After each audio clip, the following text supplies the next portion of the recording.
Hello everyone, स्वागत है आप सभी का लेट्स क्रैक परीक्षा के ऑफिशियल यूट्यूब चैनल पर। कैसे हैं आप सभी लोग? आई होप कि आप लोग अच्छे होंगे और अपनी तैयारी बढ़िया तरीके से कर रहे होंगे।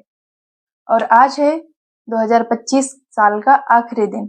उम्मीद है कि ये साल आप लोगों का बहुत अच्छा गया होगा, मेरा भी बहुत अच्छा गया है। अब कामना करते हैं कि आने वाला साल इससे भी बहुत बेहतर जाए, तो उसके लिए हमें कुछ बहुत मेहनत करने की जरूरत है। तो आने वाले साल की आप लोगों को ढेर सारी शुभकामनाएं। तो आज हम बात करने वाले हैं यूपीएसआई एग्जाम को लेके। जैसा कि हमारे पास गिनती के 70 दिन बचे हुए हैं। अब जनवरी, कल नया साल है, जनवरी के 1 तारीख है और कल से हमारे एग्जाम तक 70 दिन, मेनली 70 दिन बचे हुए हैं हमारे पास।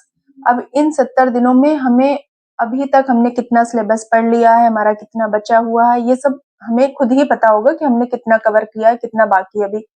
अब हमारे पास इन 70 दिनों में हम क्या ऐसी रणनीति बनाए अपनी, हमारी पढ़ने की स्ट्रेटेजी कैसी होनी चाहिए कि हमें हर सब्जेक्ट में 35 प्लस स्कोर कर जाए हम। तो इन्हीं सब चीजों पे आज हम बात करने वाले हैं। आज हमारा जो टॉपिक है कि हिंदी और जीएस में हमारे 35 नंबर तक कैसे पहुंचे, ये हम आज जानने वाले हैं। तो अब बात करते हैं हिंदी में। अभी तक आपका स्कोर कितना जा रहा है हिंदी में, ये मुझे कमेंट करके आप लोग जरूर बताइएगा कि अभी आज के ये 31 दिसंबर तक आपका हिंदी में स्कोर कितना बन रहा है। अगर आपका 35 प्लस बन रहा है, बहुत अच्छी बात है। अगर इससे कम बन रहा है तो भी अभी डरने की बिल्कुल जरूरत नहीं है, अभी भी हम कर सकते हैं और हम ये सारी चीजें मिलके करेंगे, साथ में करेंगे और अभी भी टाइम है हमारे पास कि हम इसे 35 प्लस स्कोर कर सकते हैं हिंदी में। तो इसके लिए क्या करना है, अब हम ये बात कर लेते हैं कैसे पढ़ना है और क्या पढ़ना है। अभी इन 70 दिनों में हमें हिंदी को ऐसे कैसे पढ़ें कि हमारे 35 प्लस स्कोर जाने लगे। तो मैं क्या करती हूँ, मैं अपना बताती हूँ। मैं इस टाइम हिंदी पे मेरे वैसे 36 से 37 क्वेश्चन अभी मेरे आज 31 तक बन रहे हैं, इतने क्वेश्चन हिंदी में। मैं यही चीज आपको बताने वाली हूँ कि मैंने कैसे हिंदी इतनी तैयार की है कि मेरे 35 प्लस स्कोर कर रही हूँ मैं इस टाइम पे। तो मैं क्या की हूँ कि मेरे पास एक ये बुक है, ये बुक मैंने इसमें से पूरी व्याकरण, अभी मैंने पूरी व्याकरण खत्म कर लिया, मैंने अच्छे से व्याकरण मैंने पढ़ लिया और इसमें से बहुत क्वेश्चन देता है। जैसे मैंने वर्णमाला पढ़ा और वर्णमाला के इसमें 250 से 300 क्वेश्चन है। तो आप एक बार थ्योरी कंप्लीट कर लिया मैंने, फिर इसके बाद क्वेश्चन लगा लो आप, उससे उससे रिलेटेड जितने भी टॉपिक है हमारे, उन सब में ऐसे क्वेश्चन दिया हुआ है पीछे से। तो आप जैसे थ्योरी कंप्लीट करिए, उससे रिलेटेड क्वेश्चन कर लीजिए, तो हमारा एक कॉन्सेप्ट भी क्लियर हो जाता है और हमारी प्रैक्टिस हो जाती है। तो आप हिंदी में एक ये कर सकते हैं। अगर आपका, जैसे मैंने बताया कि वर्णमाला, इसमें मैं बुक से पढ़ना ज्यादा प्रेफर करती हूँ कि मुझे समझ में आता है बुक से। अगर आपको कोई ऐसा टॉपिक लग रहा है, जैसे समास हो गया, अलंकार हो गया, छंद हो गया, इनमें से ऐसा कोई टॉपिक है जो आपको समझ में नहीं आता, जैसे आप बुक से पढ़ रहे हैं, बुक की लैंग्वेज कभी कभी होती है कि हमें समझ में नहीं आती, तो आप किसी भी टीचर का आप लोग क्लास देख सकते हैं। और जैसे रोजगार विथ अंकित में सर पढ़ा रहे हैं वहां का, फिर किसी भी यूट्यूब पे बहुत सारे टीचर हैं, आप किसी भी टीचर की क्लास देख सकती हैं। और एक काम और करना है जो मैं खुद भी करती हूँ, कि इसमें जैसे हमारा एक व्याकरण हो गई और साहित्य, हमें दोनों एक साथ लेके चलना है। जैसे आपने व्याकरण पढ़ी और इसके बाद थ्योरी और प्लस क्वेश्चन, और इस साथ ही व्याकरण और आपको साहित्य भी पढ़ना है, क्योंकि साहित्य के क्वेश्चन हमारे बहुत ज्यादा आ रहे हैं और ऐसा हो रहा है कि गलत हो जाते हैं। साहित्य में भी हमारे कैसे क्वेश्चन बन रहे हैं, जैसे किसी रचना और कवि ऐसे बन रहे हैं, और कभी कभी ऐसे पूछ लेते हैं कि मिलान करने के दे दिया कौन से रचना किनकी है और कौन से कवि है। और इसके बाद एक क्वेश्चन बन रहा है कि हम जैसे कोई कहानी दे दिया, कविता, लेखक और रचना, फिर पूछता है ये नाटक है, काव्य है या गीत है, ये ऐसे करके क्वेश्चन पूछता है कि ये कौन सी विधा है। तो ये चीजें भी हमें क्लियर होना चाहिए। उनके लिए क्या करना पड़ेगा, इसके लिए आपको, आप ऐसे पेन कॉपी लीजिए, जब भी आप पढ़िएगा तो उसके short notes, one liner notes आप जरूर बना लीजिएगा। तो इससे क्या होगा कि आप दोबारा जब रिवीजन करेंगे तो आपको इनसे बहुत सारे क्वेश्चन ऐसे होंगे कि हाँ मैंने पढ़ लिया है और अभी मैं एक बार वन लाइनर देख रही हूँ तो मुझे वो क्लियर हो जाएगा। वैसे ही आपको व्याकरण का भी करना है। आप कितनी भी बार आप पढ़ चुके हो, अगर आप रिवीजन कर रहे हैं तो वन लाइनर लिखते जाइए। जैसे आप मान लीजिए वर्णमाला पढ़ रहे हैं, वर्णमाला में हमारे संघर्षी व्यंजन कितने होते हैं, दीर्घ स्वर कितने होते हैं और संयुक्त स्वर कितने, ये सारी चीजें ऐसे जो पॉइंटर चीजें हैं वो आप लिख लीजिए एक बार। इसके बाद आप प्रैक्टिस करेंगे तो आपके जो हाथ से लिखी हुई चीजें होती है ना वो हमारी ज्यादा क्लियर होती हैं। ये हो गया।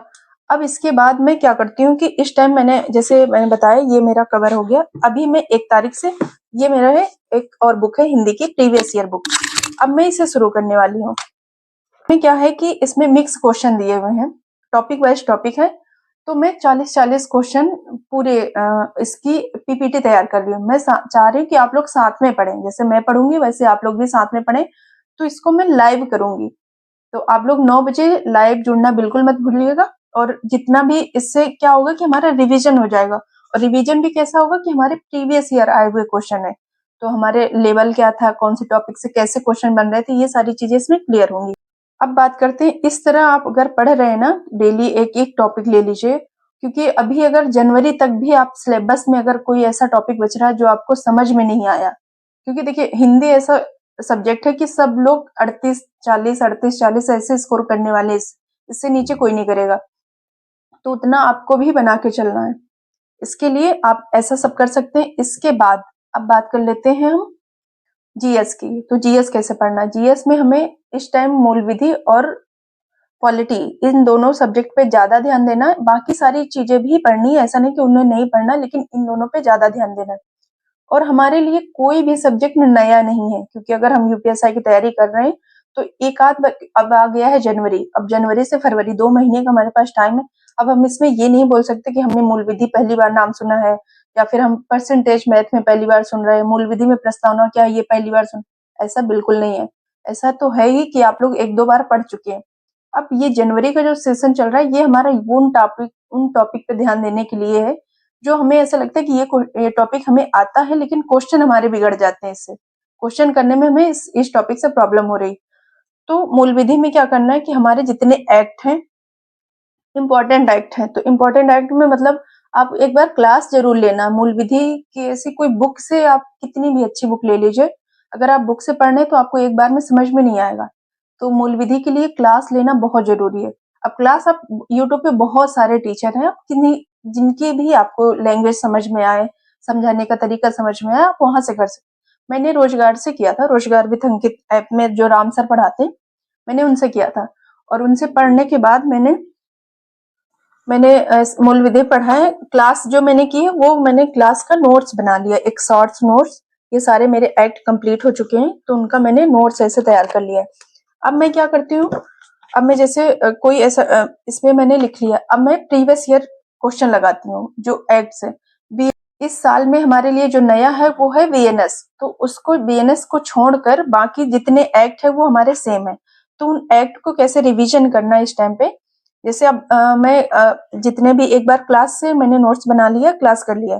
अब मैं क्या करती हूँ, जब मैं पढ़ती हूँ वन लाइनर लगाती हूँ, जैसे मैंने इसको पढ़ा, मैं लिखने का काम ज्यादा करती हूँ कि जैसे मैं एक बार एक्ट को रिवीजन कर लिया, इसके बाद मैं खुद से रफली काम करती हूँ कि अगर मैं पढ़ रही हूँ, मान लीजिए मैंने आरटीआई पढ़ा, सूचना का अधिकार, तो इसमें कितनी अनुसूची है, इसमें कितनी धाराएं हैं, इसमें कितने भाग है, ये सारी चीजें मैं एक बार लिख लेती हूँ अपने से, खुद से लिखती हूँ।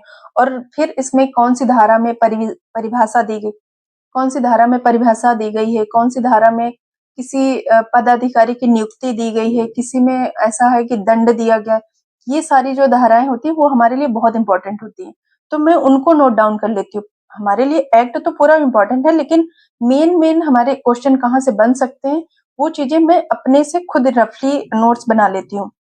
अब एक बार तो फिर मैंने कर लिया, फिर इसके बाद मैं देखती हूँ कि अच्छा मेरी कौन कौन से और धाराएं हैं जो इम्पोर्टेंट है और मुझे छूट गई है मुझसे। तो इस तरह मैं रिवीजन करती हूँ हर एक एक्ट का डेली, जैसे आज मैंने आरटीआई किया, फिर कुछ कल मोटर वाहन कर लिया, ऐसे ऐसे करके। तो मेरा ये ऐसे मूल विधि कर रही हूँ। और अब फिर मैं संविधान में कैसे करती हूँ, पॉलिटी का कैसे करती हूँ कि पॉलिटी में मैं एक बार तो पूरी पॉलिटी मैंने पढ़ रखा है। अब क्या है कि रिवीजन में पहले मेरे सारे जैसे कितने भाग हैं हमारे, और उन भाग में कौन कौन से आर्टिकल आते हैं, ये मैंने लिख लिया है। इसके बाद अनुसूची, हमारी सारी अनुसूचियों में क्या है ये सारी चीजें, और इसके बाद कहाँ से क्या लिया गया है, जैसे मौलिक अधिकार कहाँ से लिए गए, कर्तव्य कहाँ से लिए, ये सारी चीजें बहुत पूछता है।